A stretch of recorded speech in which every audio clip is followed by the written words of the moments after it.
Hi, I'm Amy. This is House of Nash Eats, and today we are making homemade whipped cream.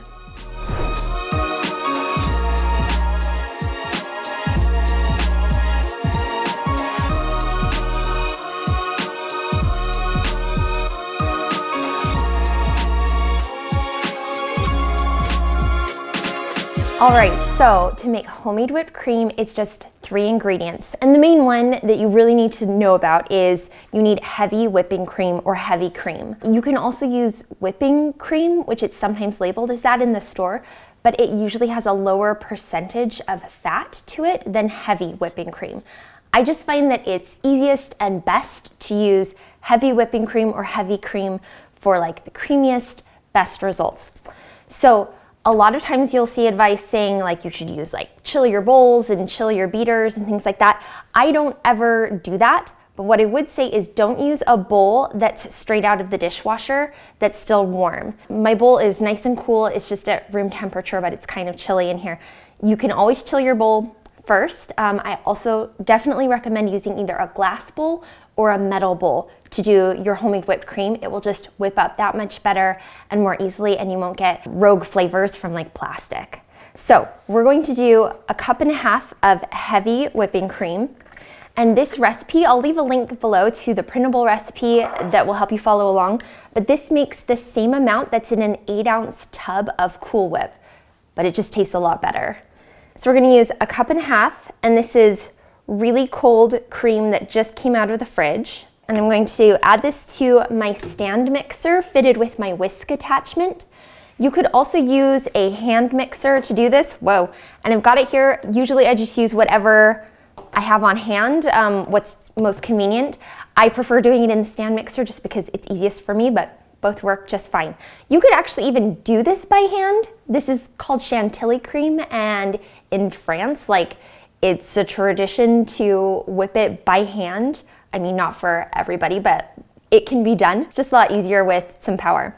So I've got 1.5 cups of heavy cream. I'm going to add that to my bowl. And then I'm using 1/3 cup of powdered sugar.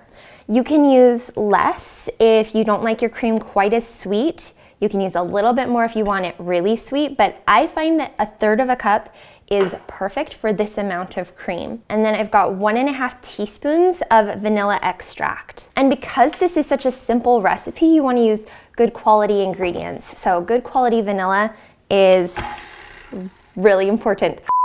Okay, so I'm gonna lock my mixer. I'm gonna start on low speed just to incorporate the powdered sugar, and then I'm going to gradually increase the speed.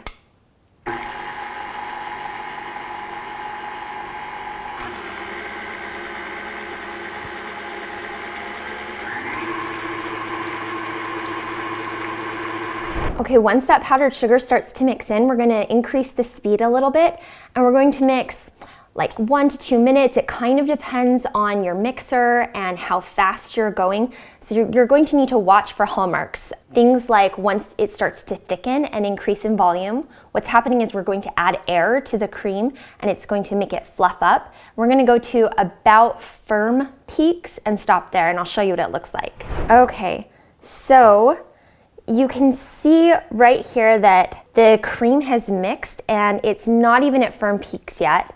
It's kind of dripping off a lot. It's starting to hold its shape down in the bowl. Hopefully you can see that. So it's almost there. When you get to this point, this is where you kind of want to slow down, and it's totally okay to stop your mixer, check it, start mixing again. You don't want to over whip or overbeat your cream. So we're gonna go a little bit farther than this, maybe 15 to 20 seconds, and see where we're at. So I would call these soft peaks. It's very like soft and doesn't melt in on itself, but it's kind of close to it. This is going to, if you make this too far ahead, this would just liquefy again. It's not going to retain its shape for very long. Okay, let's go a little farther. This looks a lot better. So these are what I would call firm peaks. They're holding their shape in the bowl. You can see there's like a little mound of whipped cream on the beater, and this is perfect for topping things like pies, pastries, like if you're going to put it on filling cream puffs, things like that.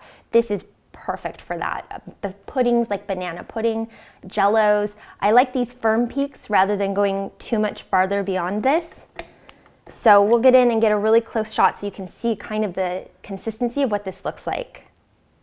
Okay, and this kind of consistency, when it's holding on to the beater a little bit here, that's going to hold its shape in the fridge for about a day for you. If you want to make this about a day in advance, you might need to stir it up a little bit first, but this is also great for like fruit salads, things like that, mixing into things.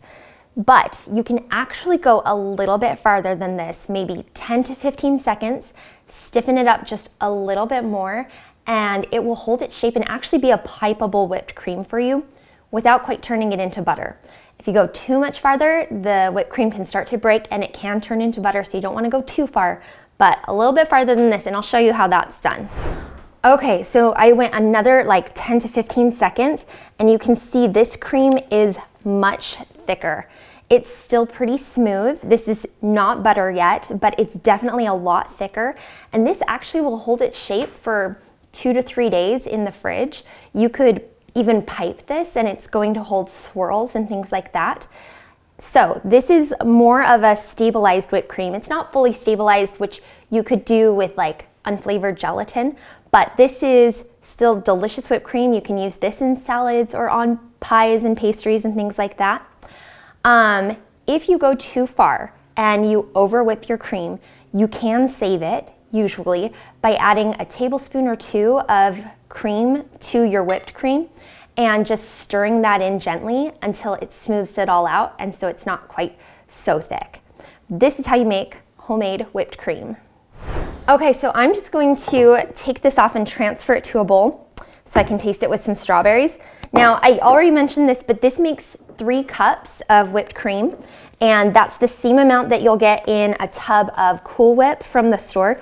This is just so much better. It tastes way, way better than store-bought cream. So I'm just going to transfer it to a bowl. You could cover this with plastic wrap or like a lid and stick it in the refrigerator, and it's going to stay good for 2 to 3 days. So you can make this in advance if it's the holidays and you're trying to get things done ahead of time. This is just one more thing that you can take care of early. Okay, so now I'm gonna have a taste, and I've got strawberries today. I'm just keeping it real simple and classic. So I'm gonna dip my strawberry in my whipped cream. We'll see.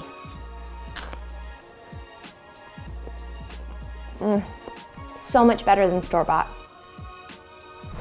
Thanks so much for watching. I hope that you guys make this homemade whipped cream and enjoy it just as much as we do. Be sure to like and subscribe for more great recipes just like this, and let me know in the comments below if there are more baking basics that you'd like to see me make videos about.